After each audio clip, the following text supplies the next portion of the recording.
ஜோதி. நான் வந்து கத்திரிக்காய், முருங்கைக்காய், அப்புறம் முருங்கைக்காய், கத்திரிக்காய், முள்ளங்கி எல்லாம் போட்டு மஷ்ரூம்லாம் போட்டு தொக்கு மாதிரி வச்சுருக்கேன். இது சாப்பிட்றதுக்கு சப்பாத்தியில் தொட்டு சாப்பிட்லாம். அப்புறம் தோசை, இட்லி, தோசை, சாப்பாட்டில் கூட சாப்பிட்லாம்.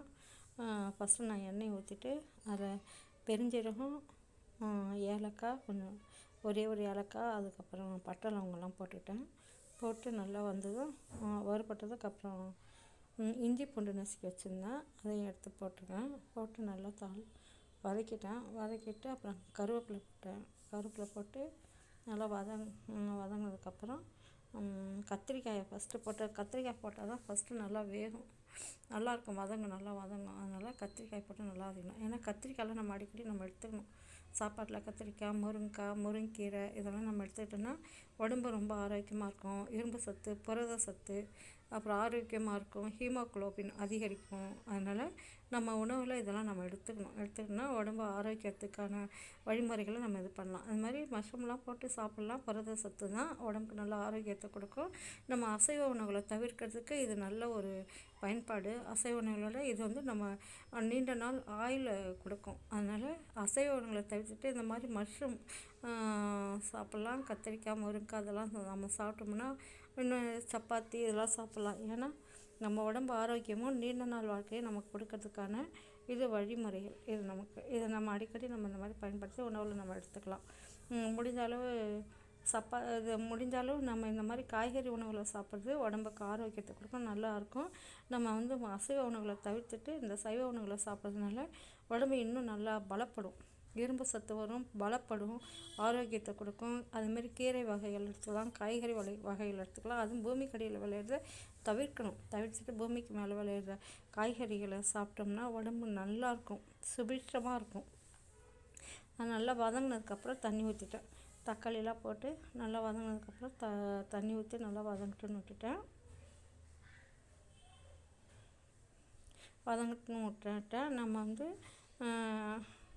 நம்ம ரொம்ப உணவு வகைகளை நம்ம சரியான முறையில் எடுத்து நல்லா பசித்து சாப்பிடணும், ஆரோக்கியத்தை கொடுக்கணும். யோகா இதெல்லாம் நம்ம செஞ்சோம்னா இன்னும் நல்லா உடம்பு மேம்படும், நல்லாயிருக்கும், மன நிறைவை கொடுக்கும். இதெல்லாம் நமக்கு எந்த வித தொலைந்தது தக்காளியில் இருக்க அந்த இதெல்லாம் நம்ம சுத்தம் பண்ணிவிட்டு நம்ம செய்யணும். முருங்கைக்காய் ரொம்ப நல்லா இருந்தது, நல்லா டேஸ்ட்டாக இருந்தது. அதனால் முருங்கைக்காய் வாங்கி வச்சுருந்தேன், அதையும் போட்டு சமையலுக்கு யூஸ் பண்ணிக்கிறேன் நான். நல்லா வெந்ததுக்கப்புறம் அவ்வளோ டேஸ்ட்டாக ருசியாக இருந்தது. முருங்கைக்காய் இது எல்லாமே நல்லா இருந்தது உணவில். அதனால் நம்ம இந்த மாதிரி நம்ம உணவுகளை எடுத்துக்கணும்.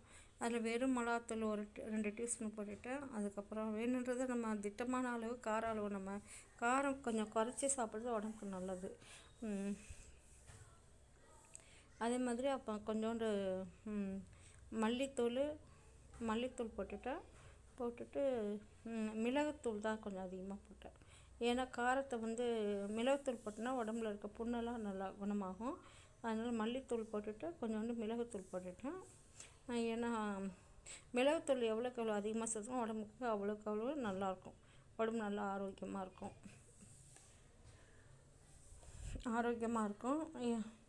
நல்லா வதக்கி வேக வச்சோம்னாக்கா நல்லா தண்ணி சுண்ட வேக வச்சுட்டு கொஞ்சம் தேங்காயை அரைச்சி ஊற்றிக்கிட்டேன்.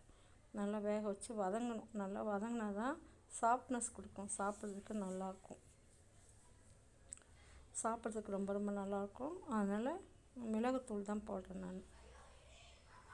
ஒரு 2 டீஸ்பூன் மிளகுத்தூள் போட்டு நல்லா வேக வச்சிட்டோம். காரம் நம்ம கொஞ்சமாக குறைச்சிக்கணும். உப்பு அளவோடு திட்டமாக போட்டுக்கிட்டோம்னா நல்லது. வேணுன்றவங்க உப்பு கொஞ்சம் வேணும்னா கூட போட்டுக்கலாம், திட்டமான அளவு உப்பு போட்டுக்கணும்.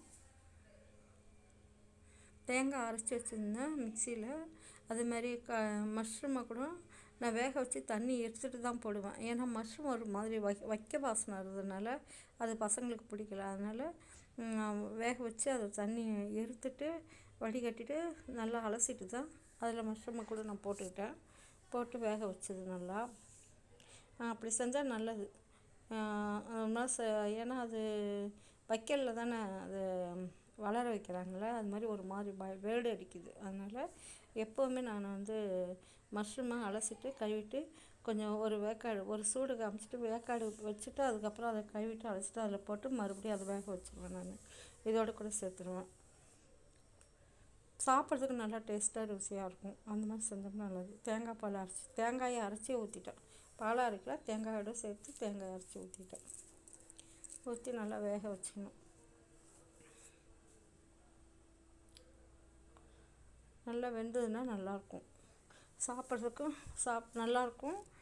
நல்லா ருசியாக நீங்கள் அது நல்லா அந்த முருங்கைக்காய் அவ்வளோ ஒரு ருசியாக இருந்தது. சாப்பிட்றதுக்கு ரொம்ப நல்லா இருந்தது.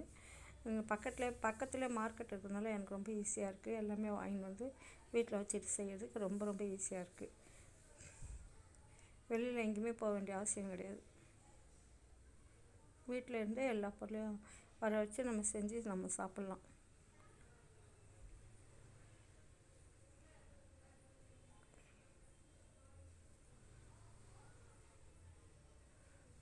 நல்லா வேகட்டுன்னு விட்டுட்டேன்.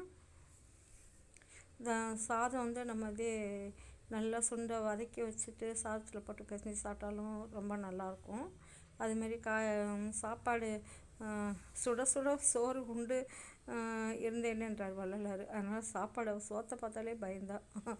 ஓரளவு நம்ம சாப்பாடை குறைச்சிது. அது பசித்து ஒரு வேளை சாப்பாடு எடுத்துகிட்டோன்னா ரொம்ப ரொம்ப நல்லது.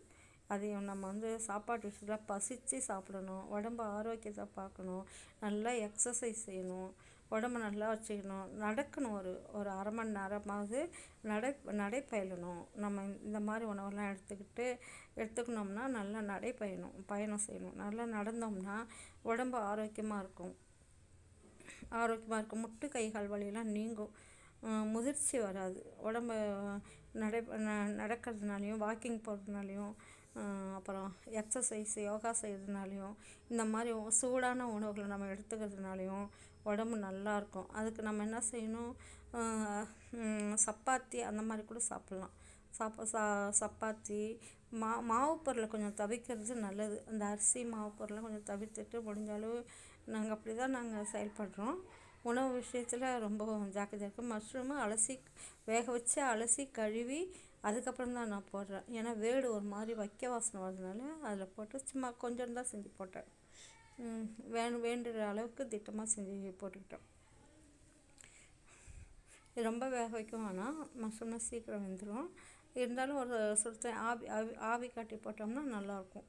அலசிட்டு அது மாதிரி உடம்ப நல்லா வச்சுக்கணுன்னா இந்த மாதிரி உணவுகளை நம்ம எடுத்துக்கணும். அசைவ உணவுலாம் ரொம்பவும் தவிர்க்கணும். ஏன்னா ஆரோக்கியம்தான் நமக்கு முக்கியம். நீண்ட நாள் வாழ்க்கையும் நமக்கு நல்லது. வள்ளலார் சொன்ன முறைப்படி நம்ம இந்த மாதிரி உணவுகள்லாம் எடுத்துக்கிட்டோன்னா இன்னும் உடம்பு ஆரோக்கியமாக இருக்கும். வள்ளலார் சொல்கிற முறையில் தான் காய்கறிலாம் வாங்கி நம்ம செய்யுது. இது பூமிக்கடியில் விளையிறது கருணக்கிழங்கு தவிர மற்றது எதையுமே நம்ம சாப்பிடக்கூடாதுன்னு சொல்கிறாங்க. அதனால் இந்த மரவள்ளிக்கிழங்கு இந்த கிழங்கு வகையெல்லாம் தவிர்க்கிறேன் நான். இந்த மல்லாட்டை ஏன்னா நம்ம உடம்பு கீழே விடுறதுக்காக நம்ம வச்சு இல்லையே, மேலே நம்ம இறையாறில் பிறந்து தானே நம்ம இருக்கோம். அதனால் இந்த பூமிக்கடியில் மல்லாட்டை கூட நம்ம சாப்பிட தான் கூடாது. அந்த சொல்லுவாங்கள்ல கடலைக்காய் அந்த மல்லாட்டைன்னுவாங்க. அது மாதிரி மரவள்ளிக்கிழங்குலாம் நம்ம சாப்பிட்றத தவிர்க்கணும். இந்த வள்ளிக்கிழங்கு மரவள்ளிக்கிழங்குலாம் என்றைக்காவது ஆசைப்பட்டால் சாப்பிட்லாம். ஏன்னா நமக்கு வயசு முதிர்ச்சி அதிகமாகிடுச்சு.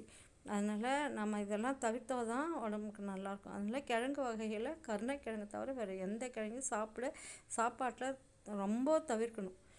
அதில் உஷாராக இருக்கணும், ஜாக்கிரதையாக இருக்கணும். உணவு விஷயத்தில் வள்ளலார் சொன்ன முறைப்படி சாப்பிட்டோம்னா ஆரோக்கியமும் நீண்ட நாளும் இருக்கும். அதேமாதிரி கரிசலாங்கண்ணிலாம் நம்ம சாப்பிட்டோம்னா ஆயுள் நீடிக்கும்.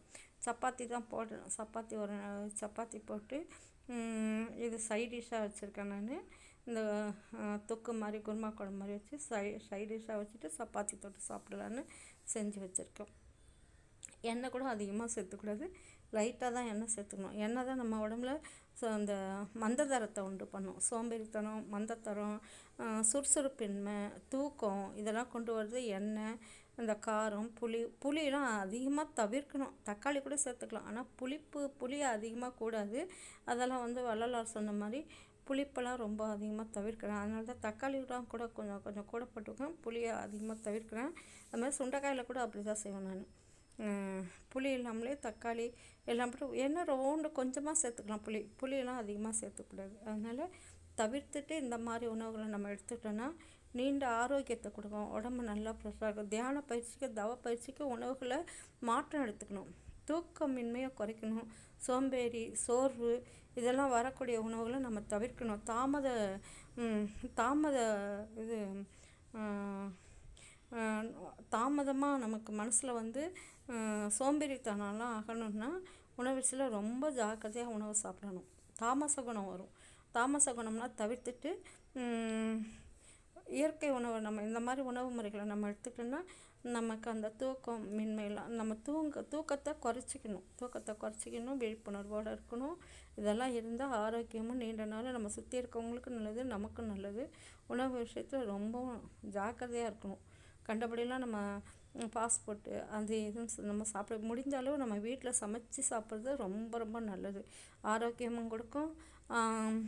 நல்ல ஒரு தெளிவை கொடுக்கும். தெளிவு தான் இருக்கணும். தியானமும் மூச்சு பயிற்சி செய்யணும். தினமும் எப்போவுமே நம்ம டெய்லியும் ஒரு அரை மணி நேரம் இல்லைன்னா ஒரு 10 நிமிஷமாவது மூச்சை மேலே இழுத்து வலப்பக்கம் மேலே இழுத்து கீழே இடப்பக்கம் விடுற மாதிரி நம்ம அந்த மூச்சு இடக்கலை பின்கலைன்னுவாங்க. அது மாதிரிலாம் மூச்சு பயிரெலாம் செய்கிறது. இந்த மாதிரி உணவு பழக்க வழக்கங்களை எடுத்துக்கிறது ஆரோக்கியத்தையும் நீண்ட நாள் வாழ்க்கையும். கரிசலாங்கண்ணி எடுத்துக்கிட்டாக்கா இன்னும் நல்லது. சித்தர்களாலும் முனிவர்களாலும் மறைக்கப்பட்ட மூலிகை. அதனால் இந்த கரிசலாங்கண்ணிலாம் கிடச்சுன்னா எந்த வித தந்திரத்திலாவது வள்ளலார் சாப்பிட சொல்கிறாங்க. உணவு விஷயத்தில் எல்லாத்துலேயும் நம்ம ரொம்ப ஜாக்கிரதையாக இருக்கணும். இதெல்லாம் வந்து கத்திரிக்காய், முருங்கைக்காய், அதே மாதிரி காய்கறியில் இந்த முள்ளங்கிலாம் கூட சாப்பிட்லாம். வள்ளலார் வந்து உணவு உரைநடை பகுதியில் எழுதி வச்சுருக்காங்க. அந்த மாதிரி உணவுகளை நம்ம எடுத்துக்கிட்டோம்னா நல்லாயிருக்கும். ஆரோக்கியத்தை கொடுக்கும். தாமச குணமெல்லாம் இருக்காது. சுறுசுறுப்பை கொடுக்கும். தூக்கம் வந்து சோம்பேறித்தனம்லாம் இருக்காது. இந்த மாதிரி நம்ம முடிஞ்ச அளவு நல்லெண்ணெய் சேர்த்துக்கணும். நான் வந்து சன்ஃப்ளவர் ஆயில் தான் சேர்த்துக்கிட்டேன். நான் வந்து என்னால் முடிஞ்சது அதை நம்ம செஞ்சு இந்த மாதிரி வச்சுட்டு நம்ம சாப்பிட்றது நல்லது. வள்ளலார் சுட சுட சோறு உண்டிருக்க துணிந்தேன்னுன்றாரு. நம்ம எங்கே இந்த சோத்து பழக்கம் நம்மளை விட்டு போக மாட்டேங்குதே, அதுலேயே நம்ம வந்து ஊறி போயிருக்கிறோமே. அதனால தான் கொஞ்சம் தவிர்த்து முடிஞ்ச அளவு உணவுகளை ஒரு வேளை கூட சாப்பிட்டுக்கலாம். சாப்பாட்டை நம்ம சாப்பிட்றதா நம்ம உடம்புல உணவு விஷயத்தில் ரொம்ப ஜாக்கிரதையாக இருக்கணும். இந்த மாதிரி சப்பாத்தி இது மாதிரி சாப்பிட்டுக்கிறது வீட்டில். உணவுலேயே வந்து ரைஸ் சாப்பிடுவோம். அதான் வந்து ஒரு வேளை மட்டும் எடுத்துக்கிறது.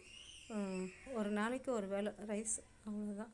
சப்பாத்தி சாப்பிட்றது இன்னும் நல்லது. ஹெல்த்து கொடுக்கும். நமக்கு ஹெல்த்து, சத்துவ குணம், புரத சத்து எல்லாமே நமக்கு கொடுக்கும். ஹீமோகுளோபின் அதிகரிக்கும். வள்ளலார் முறைப்படி நம்ம சன்மார்க்க நெறிப்படி இருந்து உணவை எடுத்துக்கிட்டோம்னா ஆரோக்கியமும் நீண்ட நாள் ஆயுளும் கிடைக்கும். உணவுகளை நல்ல முறையில் நம்ம எடுத்துக்கணும். உணவே மருந்துன்ற மாதிரி உணவு தான் நமக்கு மருந்தாக நம்ம எடுத்துக்கிட்டோம்னா எந்த நோயும் நம்மளை வந்து தாக்காது. ஆரோக்கியத்தை கொடுக்கும். மூச்சு பயிற்சி, உடற்பயிற்சியெல்லாம் செய்கிறதுனால உடம்பு ரொம்பவும் நல்லாயிருக்கும். அருட்பெருஞ்சோதி தனிப்பெருங்கருணை அருட்பெருஞ்சோதி.